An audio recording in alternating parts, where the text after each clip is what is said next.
on this 21st day of June 2012. Good evening and welcome to KTN Prime. My name is Eric Latif. There has been a lot of furor today over what parliamentarians did last night in passing a raft of amendments to the Statute Law Miscellaneous Amendment Bill 2012. Well, that and more coming up on this bulletin.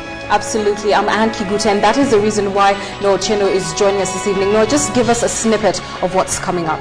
Yes, and we'll be discussing what next and whether these changes, whether these amendments to the various laws, including the Political Parties Act and the Elections Act that have caused a lot of outrage among Kenyans, are the final amendments that will become law, or whether there is indeed any other thing that can make them different. All right, thanks Noah. We look forward to that in a short while. Let's take you straight to our top stories tonight.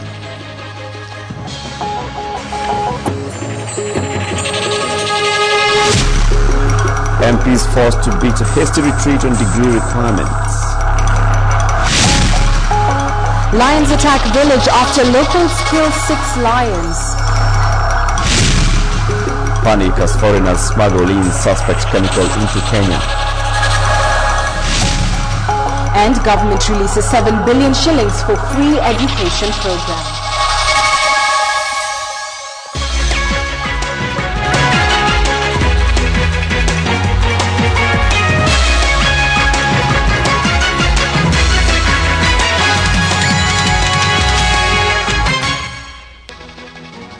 Thank you for joining us. Members of Parliament today beat a hasty retreat after attempting to mutilate the Constitution by introducing a raft of amendments which would have watered down the laws that bar Kenyans without university degrees from contesting the election. The MPs, however, forced amendments to allow failed presidential candidates to be nominated to Parliament by their political parties.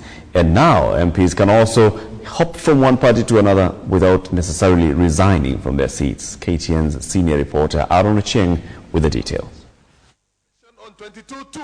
They may have extended their sitting yesterday from the normal closing time of 5:30 p.m. to midnight.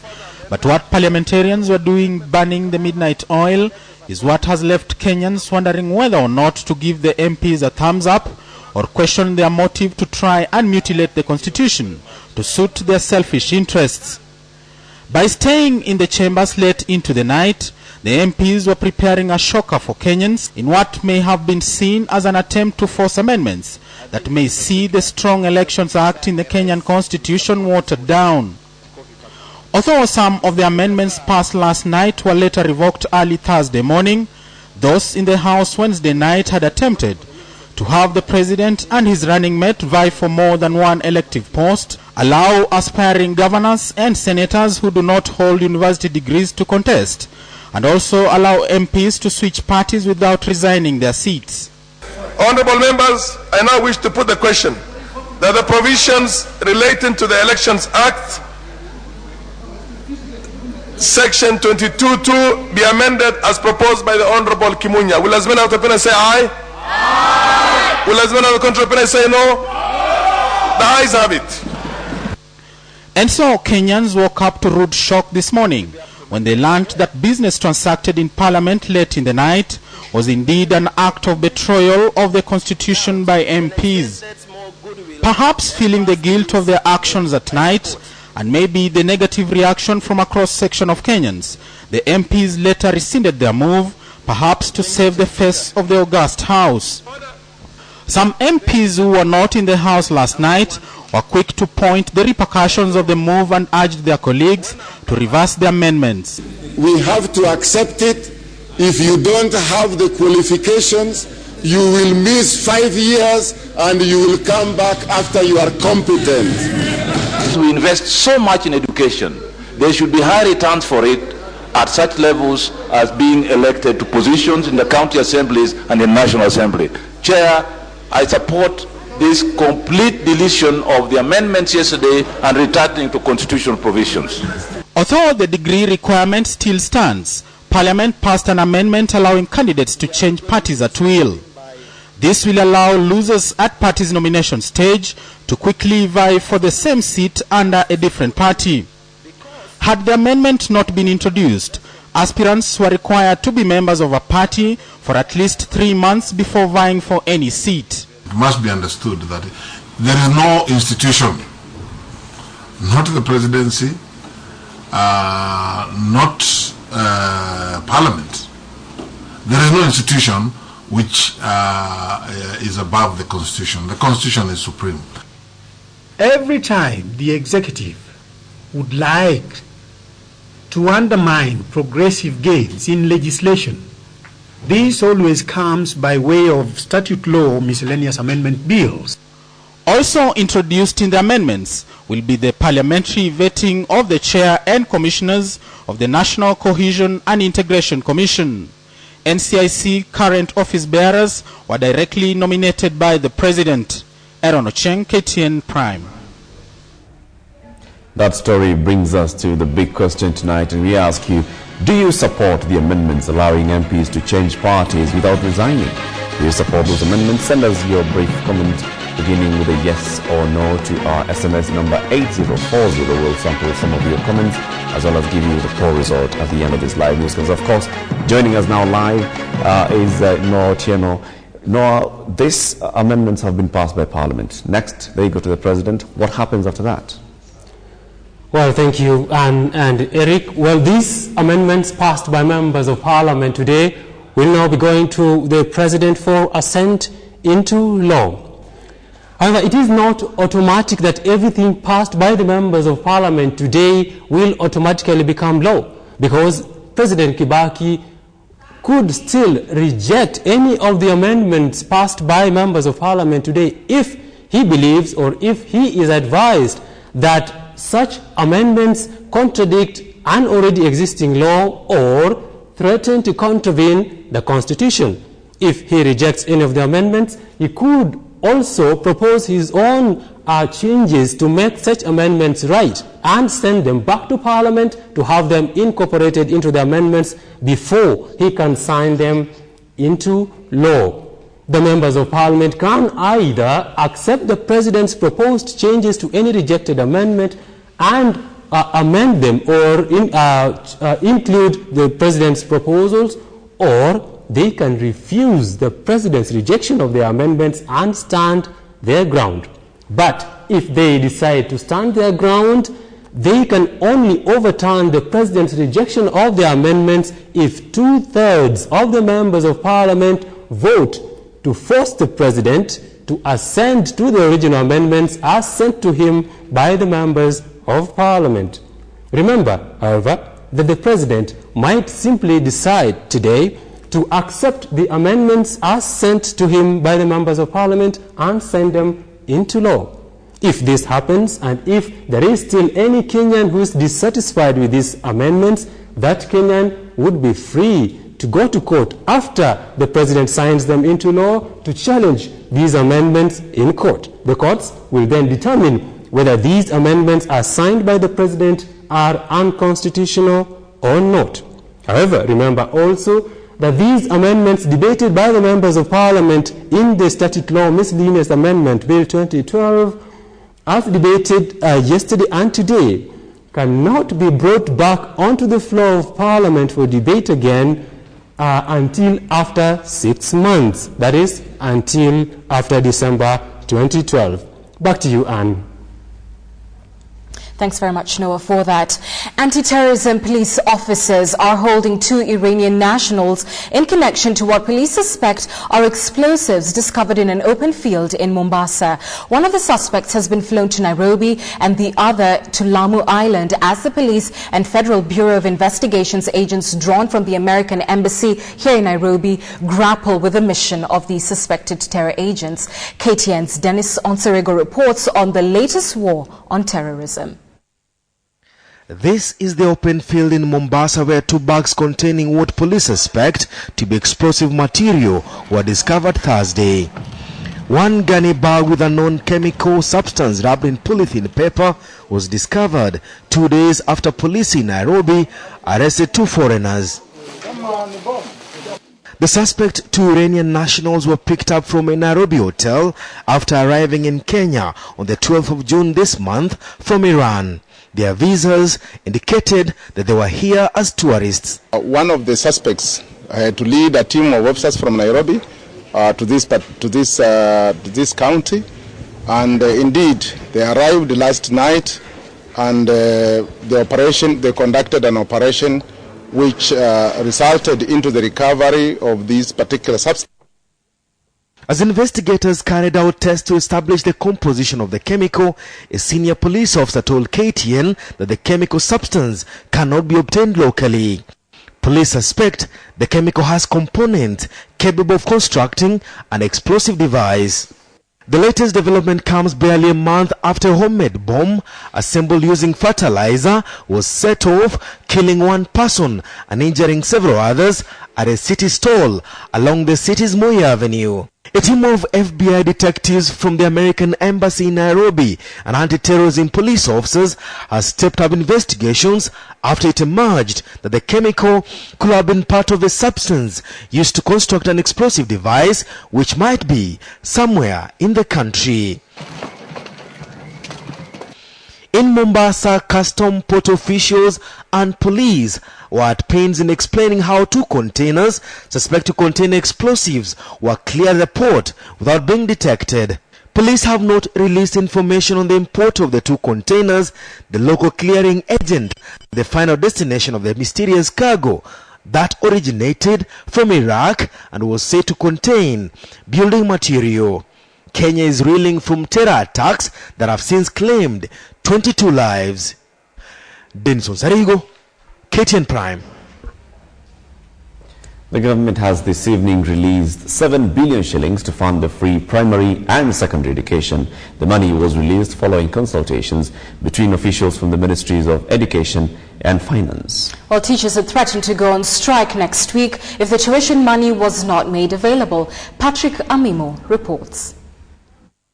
The Kenya National Union of Teachers had on Wednesday threatened to close all public schools had the government failed to release the 7 billion shillings funding for both free primary and free day secondary schools by Friday. The government's quick action is meant to avert KNUT's threat that would have paralyzed learning in public schools and seriously affected quality of learning during this critical term. Finance Minister Robinson Githai had earlier in the month promised the government was to immediately release the funds, but the pledge was never fulfilled, an action that angered teachers' unions. In a statement, Education Minister Mutula Kilonzo said the money could not be immediately released due to the constitutional requirement which demands that the budget-making process undergo wider consultation. Mutula added that necessary consultations involving the acting head of the civil service, Francis Kimemia, the controller of budget, and permanent secretaries in the Ministries of Finance and Education agreed to quickly release the funds for the 2 programs. The money released include 1.85 billion shillings to fund free primary education. Treasury also released 5.15 billion shillings to fund free day secondary education, leaving a balance of 4.8 billion shillings which will be released next month. Mutula says disbursements of the delayed 7 billion shillings means the Education Ministry has released the entire funds for first and second terms for primary schools and for term 1 and part of term 2 for secondary schools. At the same time, the government has set up a joint team to review the financing framework for the free primary and free day secondary school education. Patrick Amimo, KTN. In a strange twist of fate, the residents of Kitengela came face to face with yet another beastly attack barely 24 hours after irate villagers speared to death 6 lions that strayed and killed dozens of their livestock. In what would pass for a revenge attack, a pride of lions broke through the fence of the Nairobi National Park last night and killed 2 sheep and mauled 4 others, leaving them with serious injuries. Well, angry herdsmen have sent out a warning to the Kenya Wildlife Service that they will retaliate by taking the law into their own hands to defend their flock from the marauding lions. KTN's Betty Kialo reports. This sheep in Olkai village in Kitengela lay helpless. This after a night encounter with the big cats. The Maasai headsmen standing in small groups, perhaps recounting the number of times such encounters have taken place. It is said that Wednesday night, a lion in a so-called revenge attack mission strayed from the national park, invading a farm, killing 2 sheep and injuring 4 others. We are not happy because of the goats are eaten.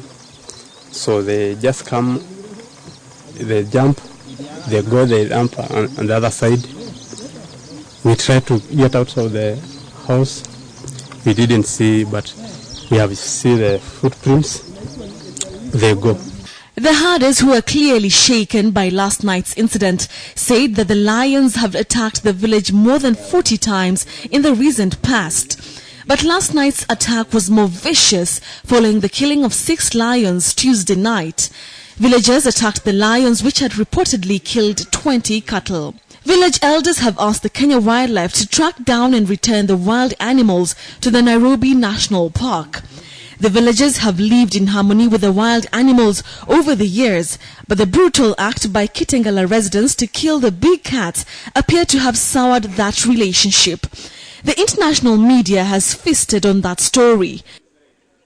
While social media users condemned the act, TV stations like the BBC and CNN, together with UK mainstream newspapers like the Daily Mail, dedicated pages to the incident, all describing it as a big blow to wildlife. For KTN Prime, I'm Betty Kialo.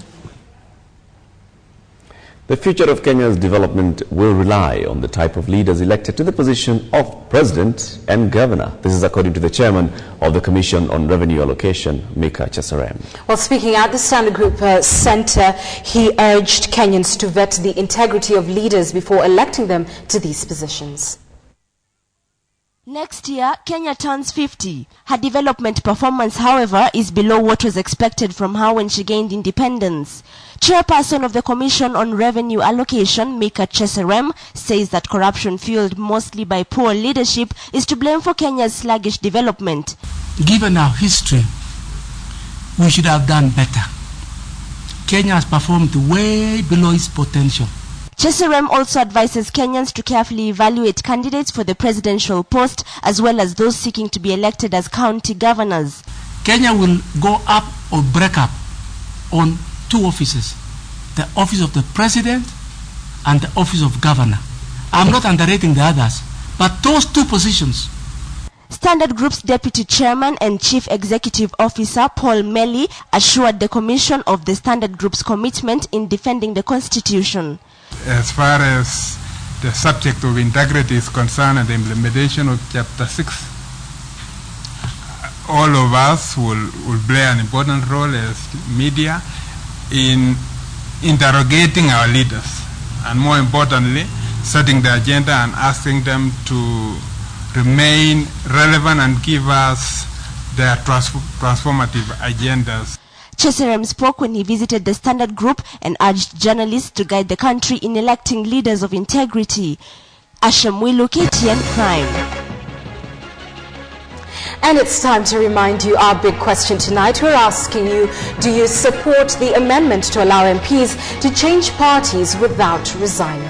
The number to send your SMS to is 8040. Please begin with a yes or no, plus a brief comment. Tell us where you're texting in from and where you're watching tonight. We'll give you the poll results as well as sample some of your comments at the end of this live newscast. You are watching KTN Prime. Just ahead. A helicopter crash pilot buried in Siaya. Stay with us.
insurance, investment management, property investment, and financial advisory.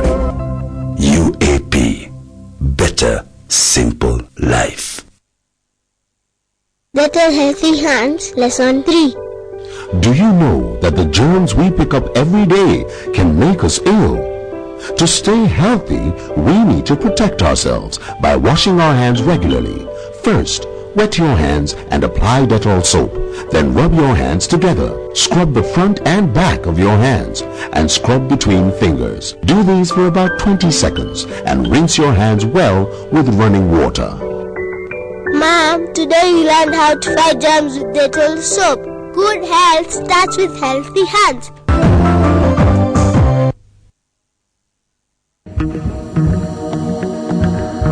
And now, introducing another one.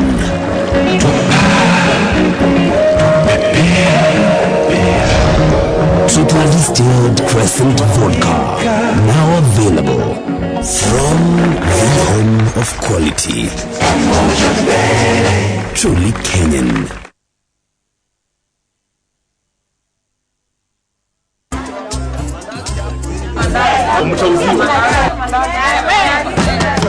Niambie siri yako wewe. Siri gani? Zoya Sugar, sweetening Kenya since 1978. Hi, I'm Ivy. I'm 14 years old and I'm in Form 1. I love playing basketball and to be a pediatrician. The reason why I want to be a pediatrician is because I love helping children. Big is my choice because I need it to write my future.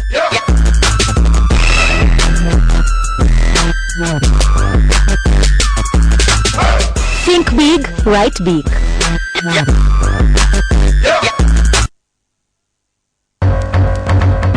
The new Nivea deodorant Invisible for black and white. No white deodorant stains on black. And for the first time, no yellow stains on white. Black stays black, white stays white, and you stay 48 hours protected. New Invisible for black and white deodorant from Nivea. 100 years of skincare for life. To win, visit www.niveainvisible.co.ke. Cities were growing by the day. But as the new buildings grew taller, the roads surrounding them just couldn't keep up. Then along came the Michelin Man, reminding us that the right tire changes everything. Stronger, more durable, the Michelin Energy XM2 tire is more resistant to pothole damage. Michelin, a better way forward.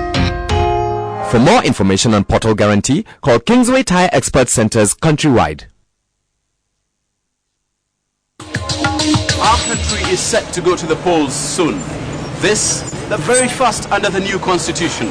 You may ask, kazi ya IEBC ni kazi gani? Sasa hiyo uchaguzi itakuwa haki na ukweli. Well, these are indeed urgent and very weighty issues. Well, the law now says you don't require a voter's card in order to vote.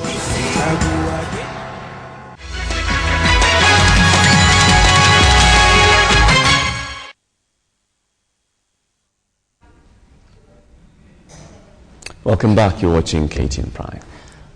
Well, police officers from Naivasha police post were called in to capture a python in a residential estate in Naivasha, and they were unable to capture the huge snake, causing panic in the estate. It took the effort of local veterinary officer to charm the snake down from the tree as police and residents were watching in amazement. According to the residents, their barking dogs alerted them of the intruder. They then called police officers and Kenya wildlife warders to help capture the snake. After the rescue, the snake was taken to the Hell's Gate National Park, where it was released into the wilderness.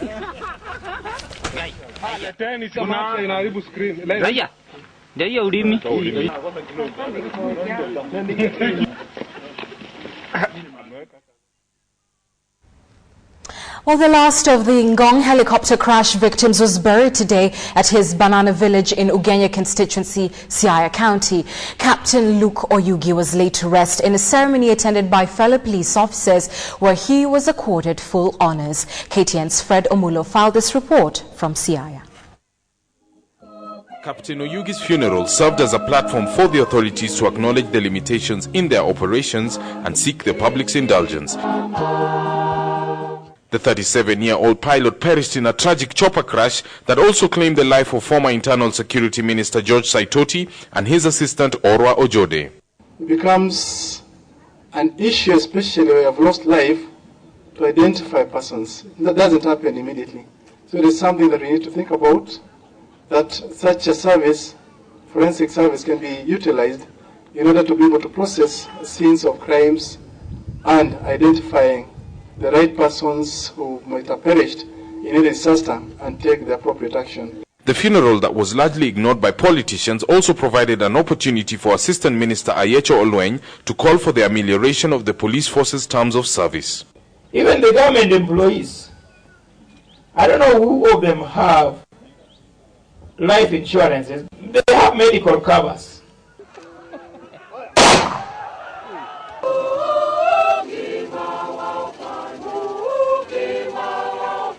Across the country in Nairobi, the Kenya Airlines Pilots Association met the Parliamentary Committee on Transport to make similar requests.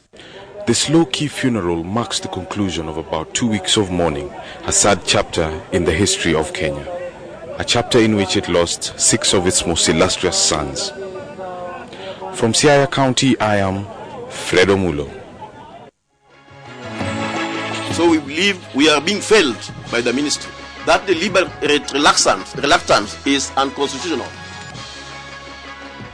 Because the Constitution provides that workers have the right to negotiate. And we had started negotiations. But the negotiations stalled because as a result of the conspiracy between the cabinet and the ministry. We are demanding that we be given our share of the bargain.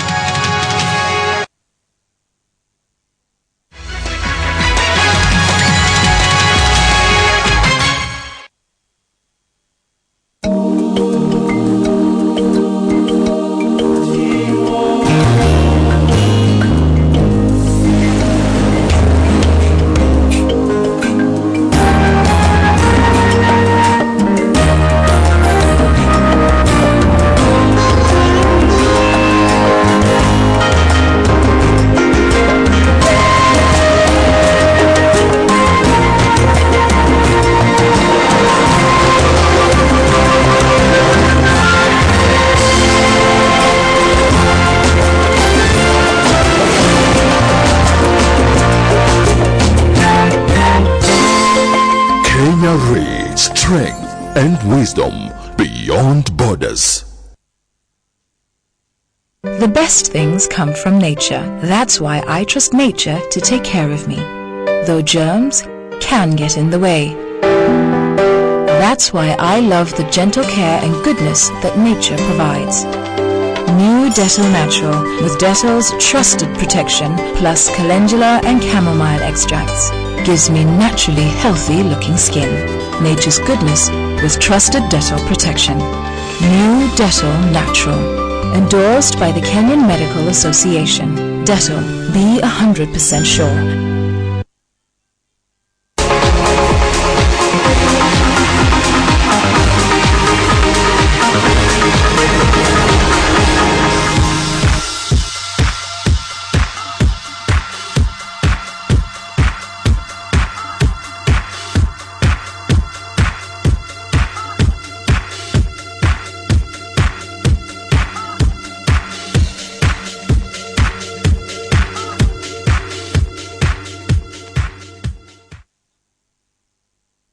The Kabarak University Half Marathon will be held on 30th June 2012 in Mogotio town.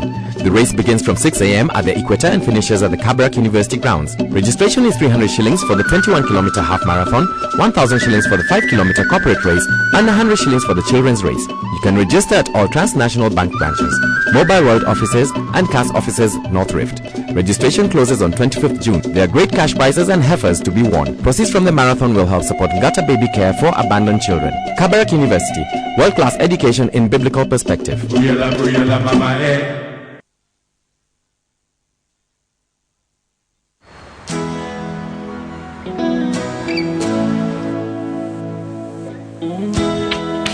Escape to a world of freshness.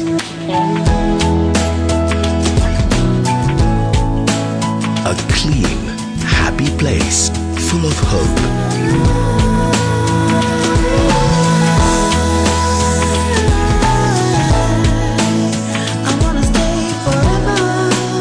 This is a life full of flavor.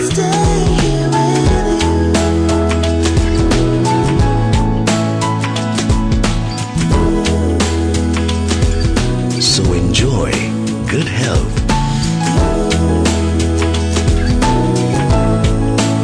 You belong to me. And new beginnings. And I belong to you. Welcome to Pwani Life.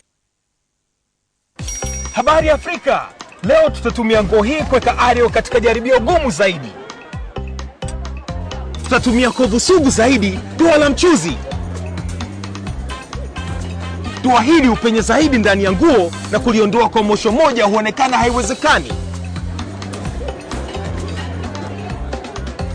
Tutapasua nguo hii katika vipande viwili.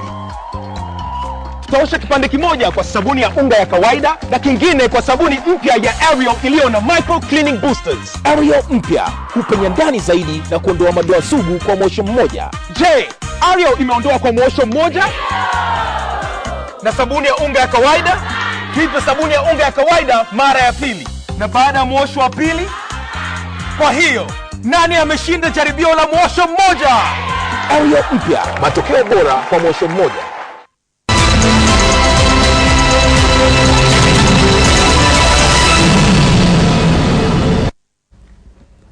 A very good evening and thank you for joining us on KTN Business today.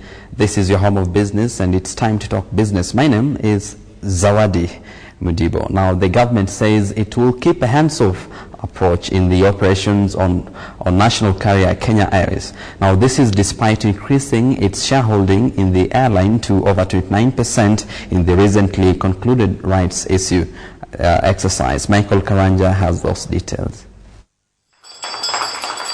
With the listing of the new shares, KQ's market capitalization surged to an estimated 13.8 billion shillings, making it the 12th largest company on the NSE by market capitalization.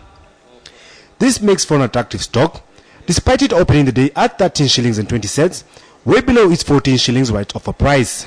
Kenya Airways will continue to aggressively implement the 10-year growth plan as we seek to consolidate our presence in Africa and beyond, and in order to deliver the value for our shareholders going forward. Through the rights issue, the airline was able to raise 14.6 billion shillings against a target of 20.6 billion shillings. This also saw its shareholding structure change, with the government now the majority shareholder with 29.8%, overtaking KLM. The government, however, maintains it has no plans to use its stakeholding to influence the airline's operations.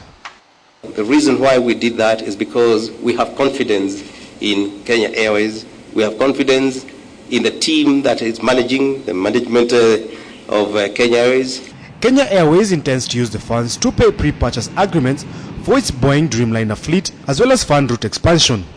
Michael Karanja, KTN Business Today. Now, Samba Technology Company has launched into the Kenyan market. Now, what it seems the universal banking solution is meant to empower Kenyan banks to maximize their opportunities for growth. Now, among the banks that have already signed up for the solution include the Equity Bank. The technology provides a comprehensive banking solutions on a private community code environment.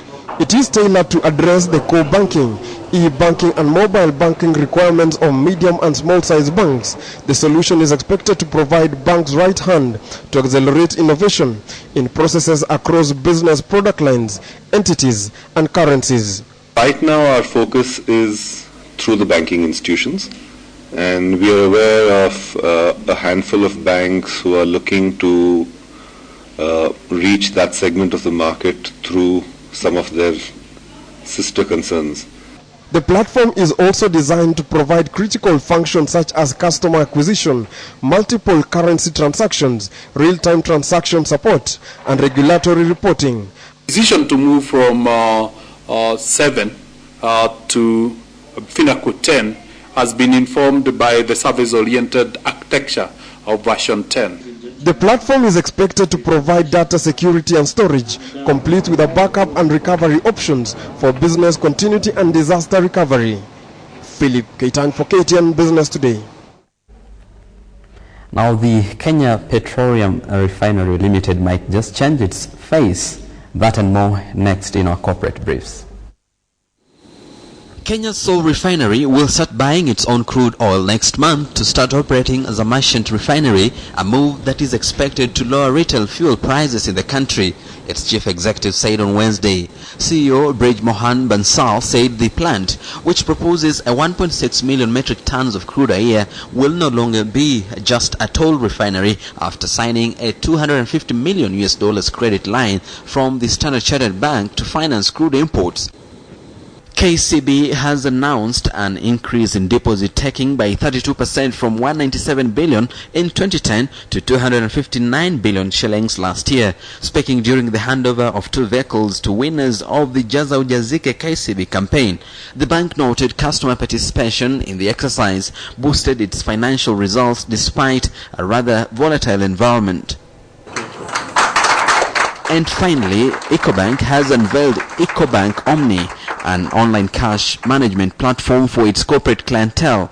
Omni provides for real-time account access as well as incorporate online cash management solution that transcends across geographical locations. It is expected that Omni will support businesses to harness regional opportunities and ensure convenient banking to customers. Now time to take a glance at how the financial markets did trade today.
And that is all the news we had for you on KTN Business today. My name is Zawadi Mudibo. Now let's talk business again tomorrow, same time. Good evening.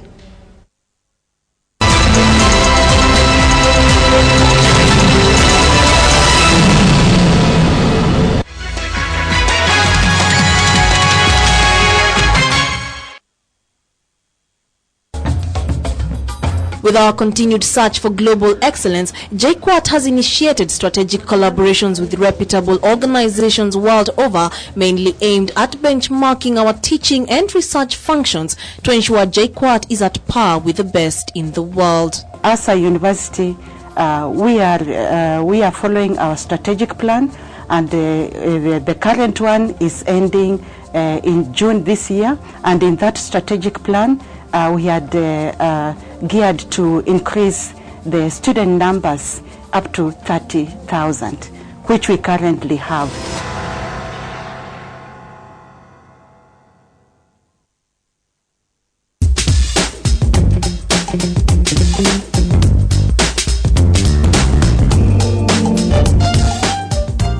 Drostihoff Sauvignon Blanc is a white wine best known for its grassy herbal flavors.